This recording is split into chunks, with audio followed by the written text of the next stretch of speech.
Hulk আর মুন্না অটোতে করে রাস্তায় যাচ্ছিল।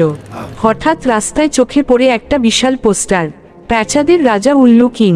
যে হারাতে পারবে তাকে দেওয়া হবে 5 কোটি টাকা, আর বানিয়ে দেওয়া হবে দুনিয়ার সম্রাট। দুজন ভাই একে অপরের দিকে তাকায়। মুন্না অটোটা উল্টো দিকে ঘুরিয়ে দেয়।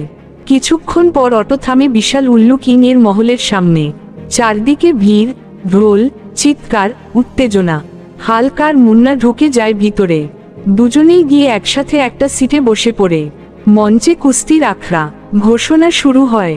প্রথম প্রতিযোগী উল্লু কিং বনাম পাঁচু পেহেলবান। ভয়ানক কুস্তি শুরু হয়। মাটি কাঁপে, দর্শক চিৎকার করে। পাঁচু পেহেলবান মাটিতে পড়ে যায়।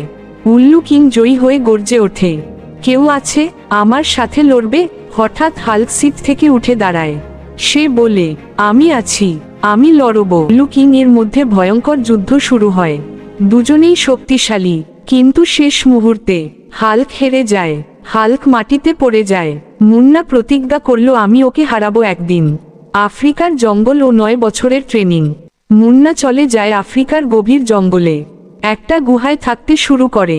জঙ্গলের পশুদের সাথে থেকে প্রতিদিন ট্রেনিং নেয়। একদিন মুন্না শহরে ফিরে আসে।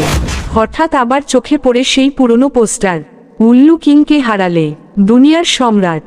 মুন্না সোজা চলে যায় ব্লু কিংডম সাম্রাজ্যে। মুন্না ঢুকতেই চারদিকে চিৎকার, সে এসে গেছে।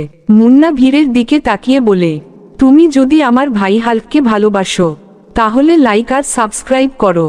শুরু হয় যুদ্ধ। মুন্না বনাম উল্লু কিং।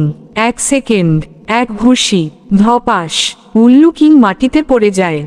এক ঘুষিতেই মুন্না জিতে যায়। ভাইয়ের অপমানের বদলা নেওয়া হয়। মুন্না হয়ে ওঠে নতুন কিং। দুনিয়া পায় নতুন সম্রাট।